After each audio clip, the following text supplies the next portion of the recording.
Так му бях взела специалност детска пулмология и се разхождам гордо из Бургас и виждам един плакат, на който пише тайната на дишането. Тогава не се казваше силата на дишането. И викам, какво пък на мен, аз видната детска пулмоложка, ще ми кажат. И отивам на представяне, запознавам се с този прекрасен човек и до ден днешен неговите съвети, неговите обучения присъстват в живота на моето семейство, всички ги ползват. И дихателните практики лично използвам с пациенти, проследяване в амбулаторната практика с много добър успех. Сега, да, не съм ти казвала, Косо, така че заповядай да запалиш и всички останали.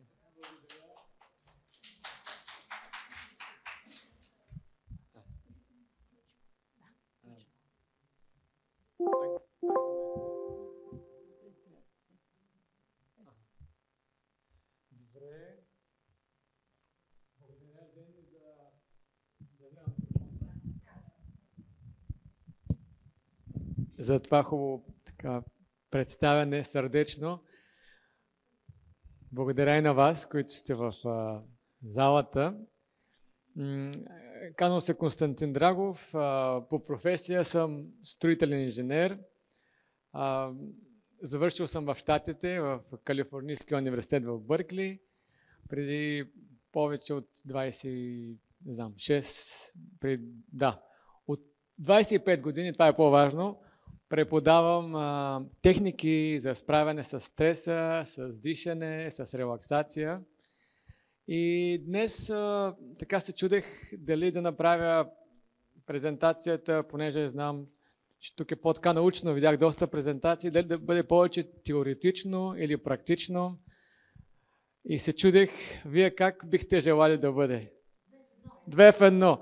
И аз това си мислех, че може би ще е добре да има нещо за интелекта и нещо като преживяване, да усетим ползите от дишането и релаксацията. Колко от вас всъщност от време на време са правили медитация? Да? Мозъчна, да. Така че ако искате днес накрая, малко ще отпуснем ума да си починем. Бихте ли желали? Да? Добре, перфектно. Сега, виждали си? Окей. Какво всъщност е здравето? Според Световната здравна организация, не знам дали сте чували дефиницията за здраве, със сигурност всеки ден я повтарят. Добре. Така че, ние казваме, че има 4 типа здраве. Физическото, ментално, емоционално и социално. И често пъти, като водя семинари, питам какво всъщност ни пречи да имаме това хубаво здраве, за което всички говорим, в света, който живеем днес. И така, отговорът, който получавам от 90% от хората, стреса. Право в десятката. И всъщност, до голяма степен, стреса влошава здравето и все повече изследвания показват, че не само менталното ни здраве, психическото, но и физическото здраве се влошава от стреса, който имаме. А знаем ли как да се справяме с стреса? Учим ли децата си от малки на това важно умение, как да се справят с отрицателните емоции и стрес в училище? Не толкова, не се обръща внимание. Какво е стреса всъщност? Ако сме се замисляли, живеем го през цялото време, но ако погледнем времето, в което живеем, е толкова забързано. И ние казваме една проста дефиниция за стреса: твърде много ангажименти, недостатъчно време и липса на енергия. Ние днес сме просто преуморени. Когато човека сте забелязали, има повече енергия и е зареден, дори да имаме много задачи подредени, ние си ги отмятаме една по една без проблем. Ние сме фокусирани. Но когато имаме дори 2-3 неща да правим, обаче сме изморени, забелязали сте как отлагаме, колебаем се и се напрягаме още повече. Има ли сте такива дни, в които сме по-изморени? Абсолютно. Така че тайната, една от тайните, ние казваме, е това да повишим нашето ниво на енергия. И това ще си поговорим днес. И тук дишането ще ни помогне много, понеже Жени ме покани на семинара, на лекция днес, защото вие точно работите с дишането. А според науката на йога, дишането е най-важното в всичко, в живота ни като функция. Така че стреса постоянно ни влияе. Има една друга причина за стреса и това не е отвън, а вътре в нас. Мисля, че някои от вас вече си го помислиха. Нашия собствен ум. Забелязайте как някои хора, дори в напрегнати ситуации, запазват спокойствие и баланс, позитивизъм, а други хора по-песимистично гледат на нещата, по-сковано и се напрягаме повече. Така че стресът не е чак толкова бяло и черно. Доста е така сложно, но нашия собствен ум, как реагираме на ситуациите. Докато сега ви говоря, забелязваш ли какво се случва в ума ти? Или по време на другите лекции. Забелязваш ли как умът ни от време на време отива някъде другаде? Да, разсейваме се.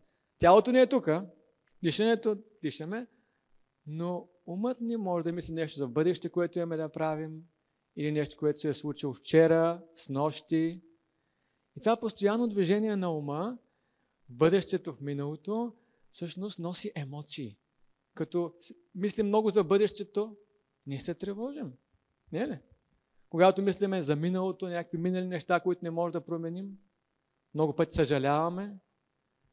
И това постоянно движение на ума, бъдеще минало, всъщност също ни носи стрес. А къде е живота? То е тук и сега. И това е всъщност изкуството, което ние учим децата на нашите програми с дишане, за личностно развитие, как да бъдат концентрирани, как да са тук и сега. Тогава те са много по-щастливи. Всъщност децата по природа са щастливи. Всички знаем. Едно дете, казва, се усмихва 400 пъти на ден. Средно. А знаете ли колко се усмихва един тинейджър, млад човек? Средно. Да, правилно. Около 17 пъти. А един възрастен по-малко, да, правилно.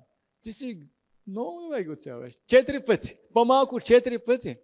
Нещо се случва. Зависи от къде. Зависи от... Аз съм сигурен, че вие не сте от тия, дето се усмихват по 4 пъти. Има всякакви хора, но тенденцията е да губим усмивката си. Така че днес ще си поговорим точно за това и ще направим някои техники за науката на дишането. И това не е просто нещо философско, което идва от хиляди години. Има над 100 научни изследвания върху техниките, които ние преподаваме в изкуството да живееш. Това е една международна организация.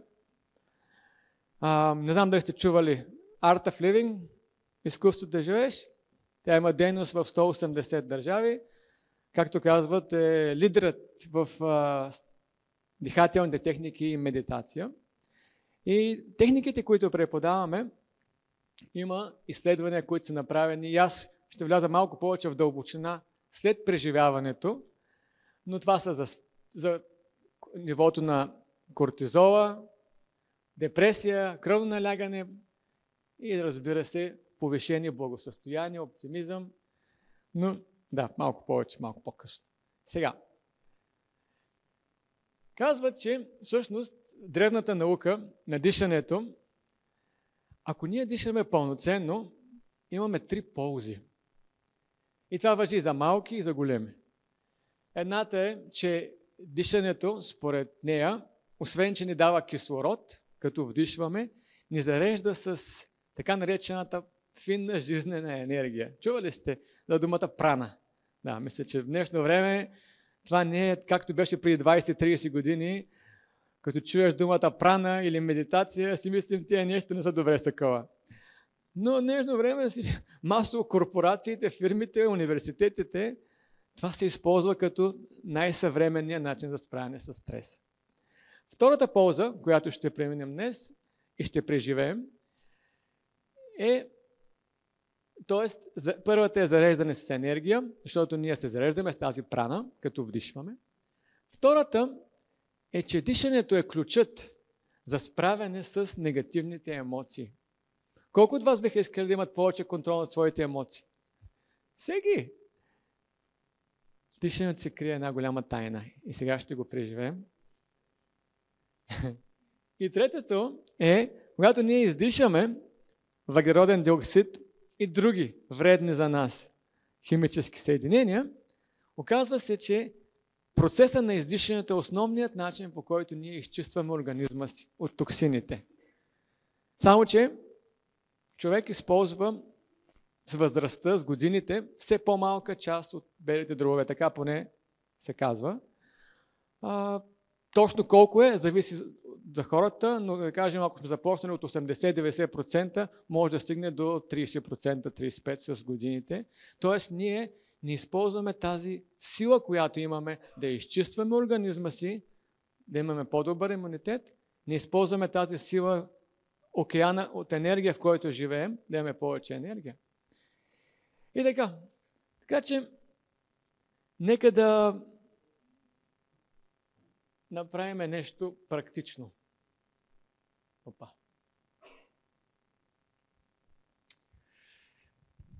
За зареждане с енергия.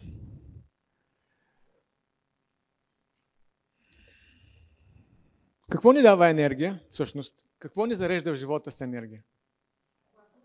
Шоколада, слънцето, друго? Позитивната енергия от другите. Друго? Децата. Децата много ни зареждат, така е. Благородна професия. Да, друго. Движението, много добре. Всъщност има 4 основни категории на прана. Едното е, казваме, съня. Съня ни зарежда с енергия, като се наспим добре. Много добре знаем, като не сме се наспали, как се чувстваме. Така че правилното количество сън е основата тялото и ума да действат на своя пълен потенциал. Много пъти ние го игнорираме това нещо, но без него, колкото и да дишаме, няма да се получи. Вторият източник на енергия – храната. Като не сме яли цял ден, как се чувстваме слаби. Ама като преядем хубаво, чувстваме ли голям прилив на енергия? Не, приспиване се. Така че пак правилното количество храна, разпределено в правилните моменти на деня. И казват правилното качество. Не всяка храна ни дава прана, енергия. Храни, които са сготвени преди 2-3 дни, консервирани неща, това може да ни нахрани, но няма да ни даде тази жизненост. Затова е важно. И разбира се, тук влиза и водата и тези неща. Третия източник на енергия, вие казахте децата, усмивките, емоциите, това е менталния ума. Когато умът е позитивен и спокоен, това ни зарежда. Но когато сме с хора, които са по-негативни и се оплакват, как се чувстваме? Това ни изморява. Това ни сваля енергията. Тук влиза, в този източник на ума, на енергия, тук влиза и медитацията. Каза, че 20 минути медитация се равнява на няколко часа сън. Защо е така? Какво всъщност е медитацията? То е нещо много естествено за нас. Но сме го позабравили това състояние с годините. Медитацията е състояние, в което тялото е отпуснато, като при съня, много отпуснато и спокойно, обаче умът е буден. Тоест ние сме осъзнати, както спим, само че сме осъзнати. И тогава потъваме много дълбоко в себе си. Изследвания, които с екограф замерват какво се случва в мозъка по време на медитация, откриват, че едновременно са активни алфа и бета вълните. И то много повече. Т.е. те показват, аз не съм експерт в тази сфера много, но това, което показват е, че по време на медитация човек е в състояние на много по-дълбок покой от съня и затова няколко минути от това състояние ни възстановяват много бързо, много повече. И четвъртият източник на енергия, кой остана? Най-важният. Парите. Не, това е най-важното. Това е което вашата мисия. Това е дишането. И се оказва, че дишането наистина е най-важното. Защото ние може да издържим без храна няколко дни. Може да издържим без сън. Нали? Няколко дни. Без да имаме спокоен ум, може да издържим доста дни, цял живот. Но без дишане, без да дишаме, колко може да издържим? няколко минутки само. 3-4 минути или 2 минути. Може. Но истината е, че ние дори не осъзнаваме, че дишаме. Повечето хора го вземат за даденост. Обаче хора, които имат проблеми с дишането, много добре го ценят това. Вие сте се срещнали и знаем колко е важна тази функция. Кое е било първото действие в живота ни? Ние сме вдишали и след това сме изплакали. Кое ще е последното действие в живота? Последното издишане. И след това да се надяваме, че хората около нас ще плачат. Защото ако не плачат, нали, не сме живели много добре живота си. Така че между тези две действия е нашия живот. И ако искате, сега мога да покажа една техника с дишането, която правим за зареждане с енергия. Понеже в момента говорим за тази прана. Знаете ли всъщност ковашкия мях какво е? Това, с което раздухват пещта. Има една техника, която се казва ковашки мях. И тя някак си ни дава за много кратко време много енергия и също ни помага да изчистим токсини от тялото и се прави по този начин. Ще я демонстрирам първо. Бихте ли искали? Ама след това ще направим заедно. Да я усетите. Всички? Да? Отзад? Добре. Първо ще покажа и после ще го.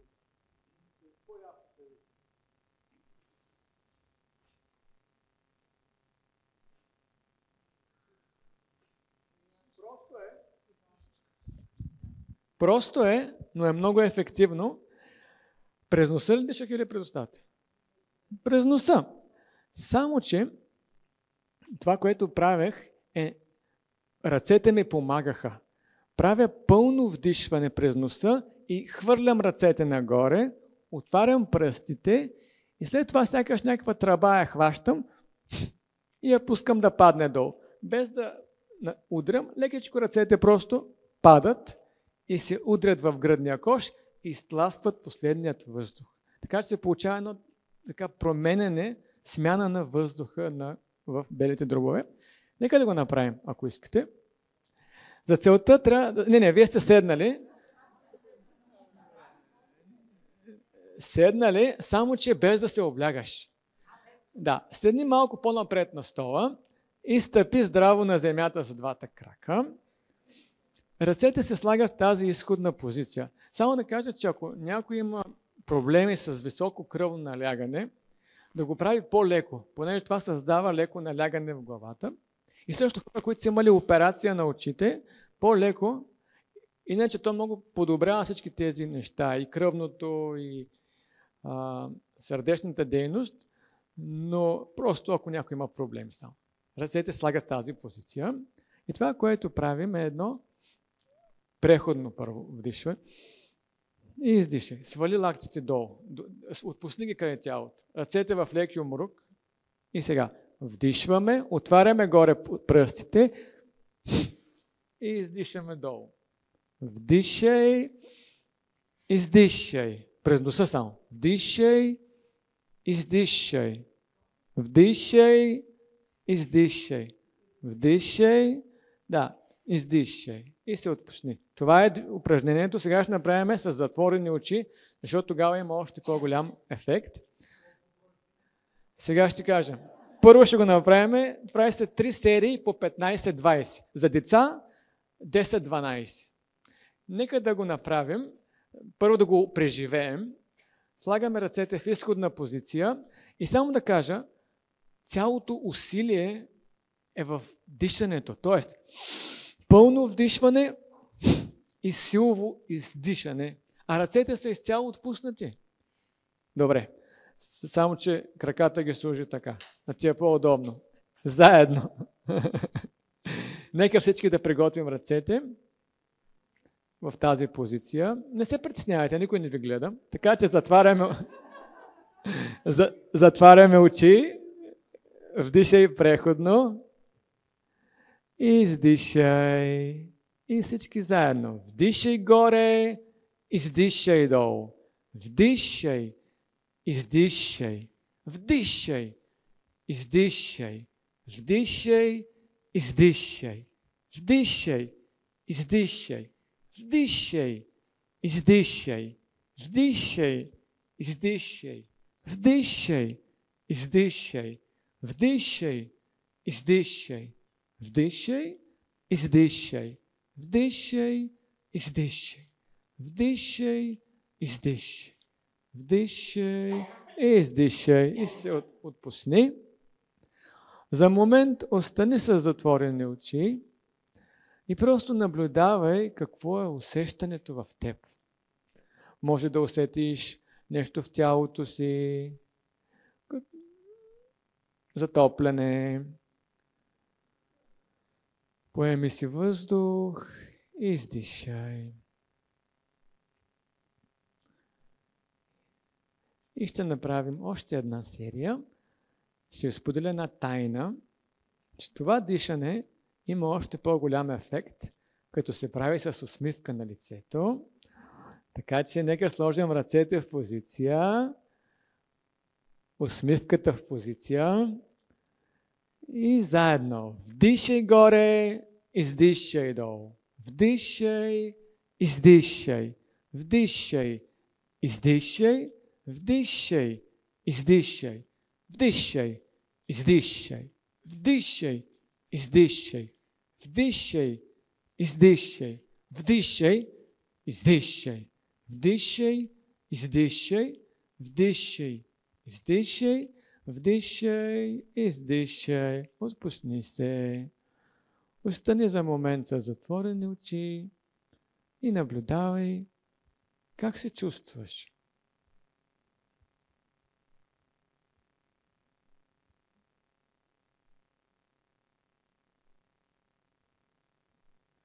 И последна, трета серия. Сложим ръцете в позиция. Да вдишаме преходно. И издишай. И заедно. Вдишай горе. Издишай долу. Вдишай. 2. Вдишай. 3. Вдишай. 4. Вдишай. 5. Вдишай. 6. Вдишай. 7. Вдишай. 8, вдишай, 9, вдишай, 10, вдишай, 11, вдишай, 12, вдишай, 13, вдишай, 14, вдишай, 15, вдишай, 16, вдишай, 17, вдишай, 18, вдишай, 19, вдишай, 20 и се отпусни. Остани за миг с затворени очи и наблюдавай как се чувстваш. Не бързай да отваряш очи. Осъзнай тялото си. Осъзнай средата около теб, залата, в която сме. И бавно и постепенно можеш да отвориш очи. Как ще? Да, абсолютно. Усмихнете. Това може да си го правите също и вие. Аз си го правя всеки ден. 3 серии по 15-20. Действа много ободряващо сутрин. Малко като кафето, събуждани, само че ни поддържа спокойни, концентрирани. Някой от вас да му се заби малко свят? Да. Първия път, като се прави така, пържа много прана, много кислород наведнъж и ние малко се чувстваме по този начин. Някой да му се преспа? Да. Защото умората, имаме натрупана умора, която сега се излиза от нас. Това е добре. Иначе кой се почувства ободрен от това дишане? Да? Събуждане. Особено като си го правите няколко дни подред, няколко седмици, ще видиш как с всеки ден имаме повече енергия и умората ни напуска. Добре. Не. Хубаво е, задължително е да има отворен прозорец, нали? Но не е нужда да бъде навънка. Може в стаята на отворен прозорец. Да. Вкъщи. Идеята е да не си усложняваме живота, а да го практикуваме, където и да е.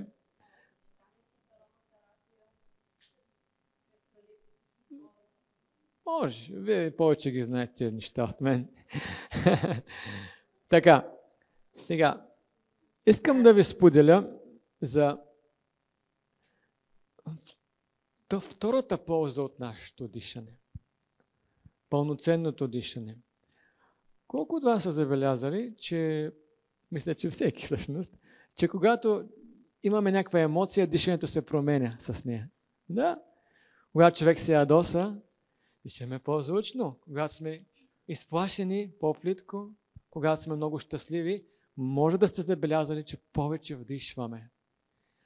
Оказва се, че според науката на йога, за всяка една емоция има специфичен начин и ритъм в дишането. И той се променя и е еднакъв за всички хора според емоцията. Щом емоциите влияят на дишането, как мислите? Можем ли чрез дишането да повлияем на емоции? Абсолютно. Това го знаем от хилядолетия и това е наша мъдрост. Има директна връзка между емоциите и дишането. И ние, както управляваме хвърчилото с връвта, можем с дишането да управляваме своите емоции и ума. Защото е много трудно, когато някой е притеснен или разстроен, да му кажеш спокойно, всичко ще бъде наред. Не помага много. Но когато кажеш, дишай сега дълбоко, спокойно, дишай. Нали, ние казваме, дишай. И това ни успокоява. Тоест, ние можем да използваме тази връзка между дишането и емоциите, за да трансформираме отрицателните емоции в положителни. И има различни техники. Тази, която сега ще направим, тя е по-подходяща, бих казал, дори за тинейджери, защото малки деца, те така или иначе дишат с коремчето. Те, нали, използват по-голям капацитет от белите дробове. Дишат много регулярно и дълбоко. Но ние, примерно, когато не можем да заспим, можем също да го използваме това дишане. Това се казва пълното йогийско дишане. Колко от вас вече са чували за него, знаят го как се прави? Само някой от вас. О, мислех, че повече. Добре, чудесно, много се радвам. Идеята е да сложим ръката си на стомаха и когато вдишаме, да разширим стомахчето, като вдишваме, и да продължим да вдишваме със същото дишане, да разширим и гръдния кош. А след това, като издишаме, гръдния кош се прибира и стомахчето се прибира. Тоест, вдишваме един път. Стомаха се издува, гръдния кош се издува и като издишаме, гръдния кош се прибира и стомаха. Нека да сложим сега дясната ръка на стомаха и лявата на гръдния кош горе. И ще правим вълнообразно движение на ръцете. Сега може да се отпуснеш, да се облегнеш на стола и да затворим за момент очи. Ще експериментираме нещо. Отпусни тялото, отпусни раменете. И сега бавно вдишай през носа и използвай диафрагмата да издуеш стомаха. Продължи да вдишваш и гръдния кош се разширява. И сега, когато издишаме, първо гръдния кош слиза надолу, се прибира. Продължи да издишай и дясната ръка да се прибере навътре. Браво! И сега пак, колкото можеш. Вдишай първо дясната ръка, стомаха се издува. Издуй го с мускулите. И сега продължи да вдишваш и гръдния кош да се разшири, раменете горе. И издишай. Първо се прибира гръдния кош и след това и стомаха дясната ръка. Продължи самостоятелно сега. Вдишай бавно. Дясната ръка отива напред, стомаха.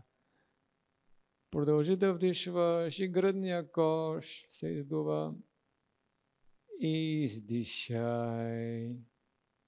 Гръдния кош се прибира навътре и стомахчето. Продължи самостоятелно. Наблюдавай как сега дясната ръка като отива напред, лявата малко отива навътре. След това продължи да вдишваш.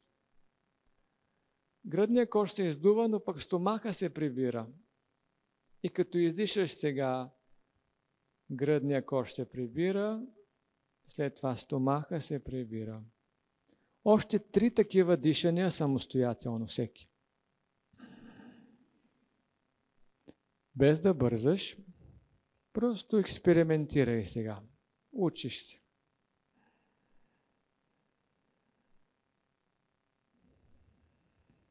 Отпусни лицето си. Нежна усмивка. Без да се напрягаш.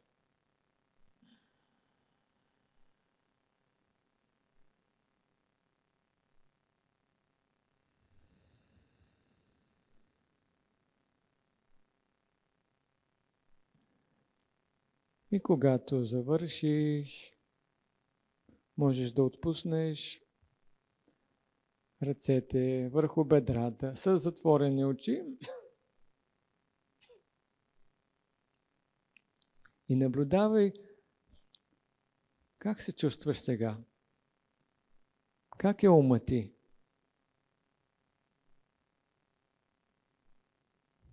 И бавно осъзнай залата, където сме, и с усмивка на лицето можеш да отвориш очи. Отпускащо ли беше? Да. Умът отихва. Вижте, няма и 2 минути. Каква е силата на дишането да успокои емоциите ума? Това може да се използва, когато се събудим през нощта и не може да заспим, или пък ако въобще не може да заспим. Може да се прави и сутрин, като станем, някак си от съня вкарва умът ни в едно такова по-осъзнато състояние. И е много полезно. Аз също си правя, само че малко повече, защото на курсовете на изкуството да живееш, учим вече това, което сега направихме като основа. Над него надграждаме и правим самата техника Сударшан Крия. Колко от вас са чували за нея? Да, мисля, че някой от вас. Това е едно ритмично дишане. Използваме ритъмът на дишане, които се редуват, и с него сякаш изцяло изчистваме съзнанието си. Поне беше това моето преживяване. Изчистваш съзнанието си от всякакви негативни мисли и емоции и достигаме до състояние на пълен покой. И всички научни изследвания, които споделих, ще покажа, са точно върху тази техника Сударшан Крия. И тя показва, че дори на клетъчно ниво организма се изчиства с нея. Дори има изследване върху ДНК-то, тя влияе благотворно на генно ниво. Много е интересно как просто дишането може изцяло да подобри функцията не само на ментално ниво, но и на физическо ниво. И разбира се, това е защото дишането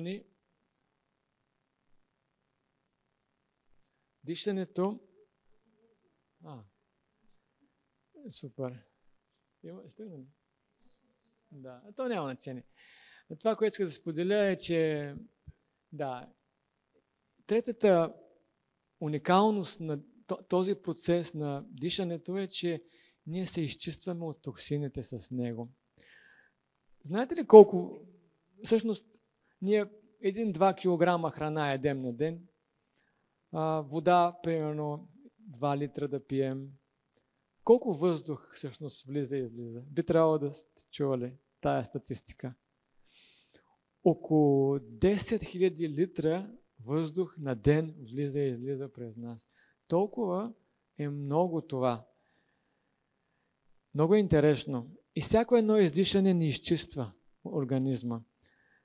И когато ние използваме тази сила, ние препоръчваме човек да отделя 10-15 минути сутрин или на ден за пранаями, или това са дихателни техники, с които да заредим организма с енергия за деня, да изчистим токсините и да имаме спокоен и концентриран ум.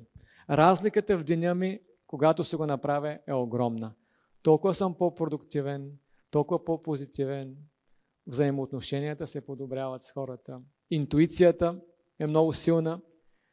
Но като заговорих за интуиция, искате ли да направим една медитация, релаксация? 5-10 минути да отпуснем ума. Имаме ли време?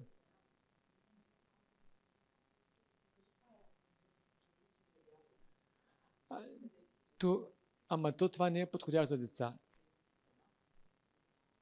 За вас. Имаме ли време? Защото това ще отнеме...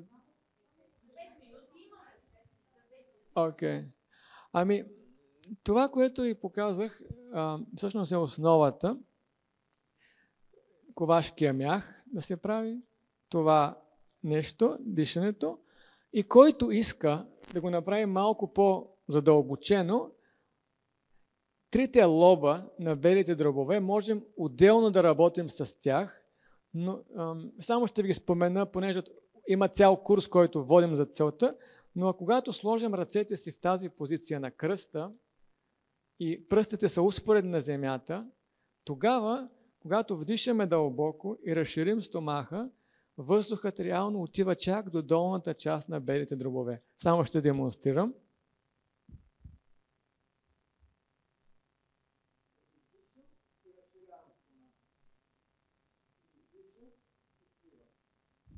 Това е за долната част на белите дробове.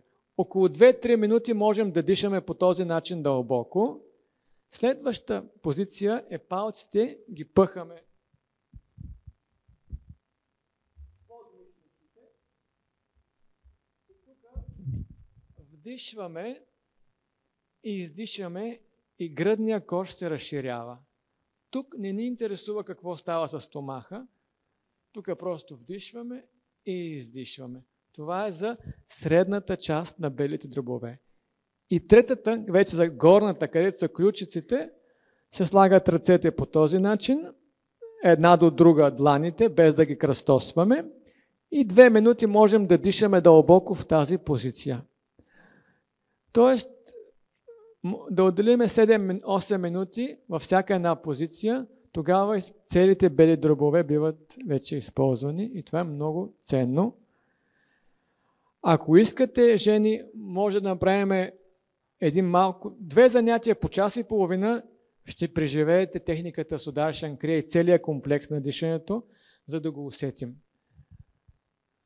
Да го направим ли сега всяка позиция по 1 минута? Няма нужда. Медитация. Добре, каквото кажеш. Добре. За медитацията, както казах, това е просто отпускане на тялото. И ума. Няма нужда да се притесняваш, че имаш мисли по време на медитацията. Те сами ще си намалеят. Ти просто се отпусни и си почини. Да? Така че сега се облегни и просто ще си починем няколко минути, без да правим нищо. Казва, че медитацията е изкуството да не правиш нищо.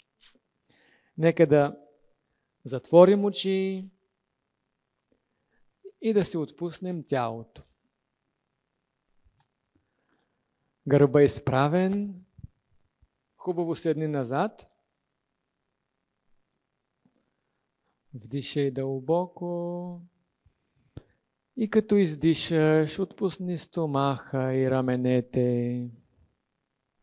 За няколко минути дръж очите си затворени.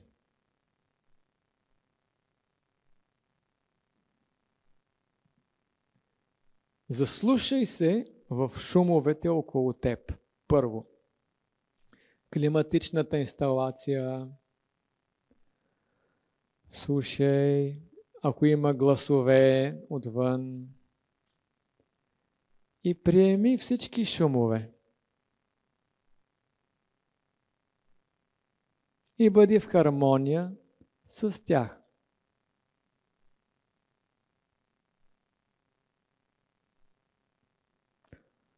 Вдишай и издишай. Осъзнай своето физическо тяло. Тялото ти е един прекрасен подарък за теб. От природата, от Бог, с любов. Уважавай своето тяло.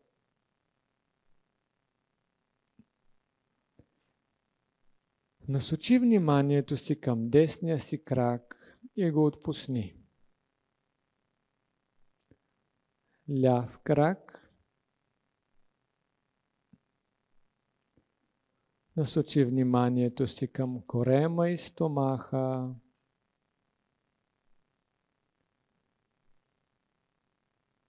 Гръдния кош.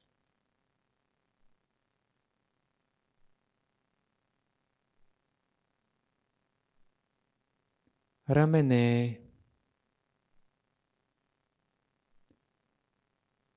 Дясната ръка. И лявата ръка. Врат и гърло.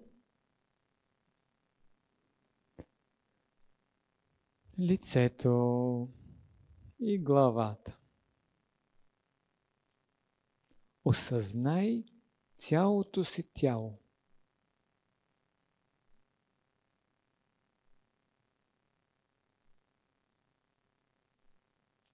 Вдишай и издишай.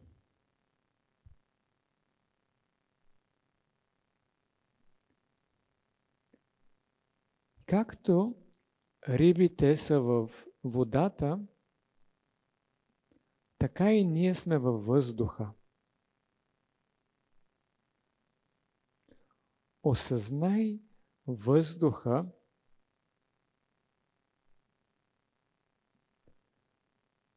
вътре в теб и навсякъде около теб.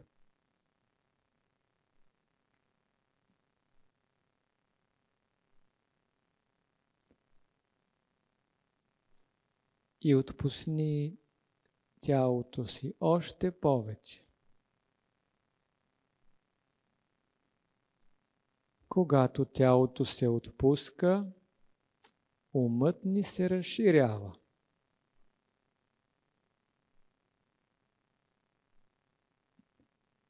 Осъзнай мислите в ума. Приятни или неприятни мисли.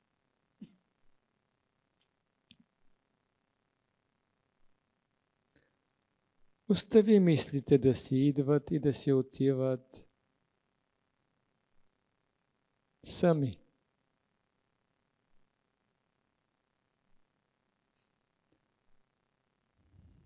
Нито се захващай за тях, нито се опитвай да ги изгониш.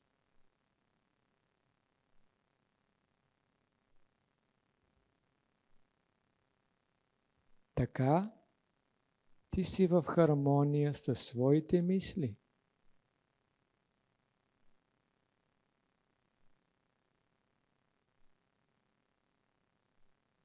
Вдишай и издишай и се отпусни. Осъзнай своите чувства, положителни или отрицателни.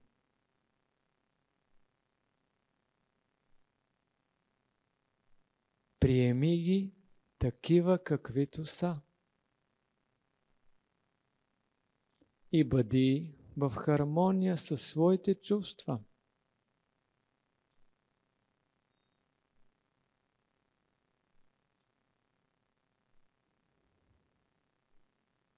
Премини отвъд чувствата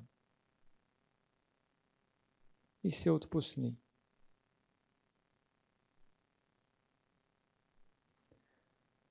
Ти си мир. Ти си радост. Това е твоята истинска природа.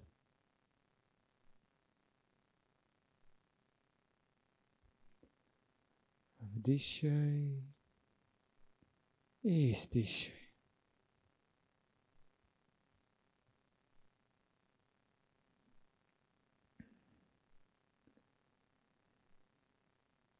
Осъзнай своите чувства и мисли, ако имаш сега. Вдишай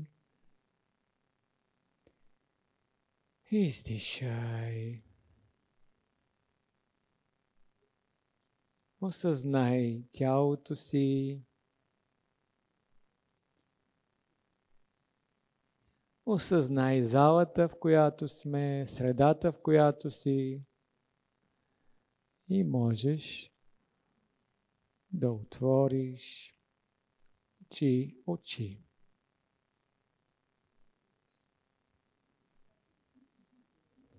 Как сте? Отпускащо, нали? Ето това е състоянието, само ще завърша с 2 слайда. Това е състоянието, което се случва по време на медитация. Наричат го състояние на спокойна будност, когато едновременно и алфа и бета вълните са активни. Друго изследване на кортизола, което показва, нали, в контролни групи хора, които практикуват техниката Сударшан Крия и хора, които практикуват класическа музика и свирят. Каква е разликата? Оказва се, че в началото нивото на кортизола на всички е високо. С синьото са хора, които са начинаещи, практикуващи на дихателна техника като вас. Зеленото са класическите музиканти, а червеното са хора, които дълго време практикуват като женя дихателни техники и медитация. Преди да направят дишането, нивото на червените е много ниско. След като го направят 50 минути след това, на класическите музиканти също им спада нивото на кортизола, но тези, които практикуват дишане, доста повече намалява. 60 минути, 70 минути и след това си остава така. Така че това са ползите за стреса и кортизола с дишането и медитация. Има изследване, което показва с техниката Сударшан Крия, особено за депресия, клинична форма на депресия. Това са резултати постигнати с антидепресанти, това са резултати постигнати с техниката Sky или Сударшан Крия. Абсолютно съпоставими, 67% успеваемост без лекарства, само с дихателни техники. И това е изследване, което е направено 2000-та година за всякаква форма на депресия. Тежка, средна и ниска. И разбира се, подобрен сън, по-отмарящ сън. Нивото на дълбокия сън се повишава с 218%. Не знам колко от вас ползват Smart Ring, пръстен, който измерва дълбокия сън. Просто наистина може да бележиш с дишането, спим по-дълбоко и REM съня. Този сън ще се увеличава с 20%, което показва изчистващата сила на впечатление и стрес по време на съня. Това го показахме вече и разбира се, има цяла веб страница, която се казва EOL Research, където има над 100 научни изследвания върху техниките за дишане, които преподаваме. И това са моите контакти за връзка с мен. Константин Драгов, това е моят телефон, ако искате запишете си го. Ако имате каквито и да са въпроси, аз оставам на линия, ще бъда днеска и утре тук също. Ако желаете да направим програми за деца, за възрастни, моля. В цяла България, да, аз пътувам в цяла България. Даже в понеделник съм в Бургас. Жените сме свързани. Това е нашият вебсайт. Международна организация Изкуство да живееш. Много ви благодаря за това активно участие. За мен беше удоволствие. Ще се радвам да се видим отново някъде пак и тези дни да се комуникираме. Благодаря ви.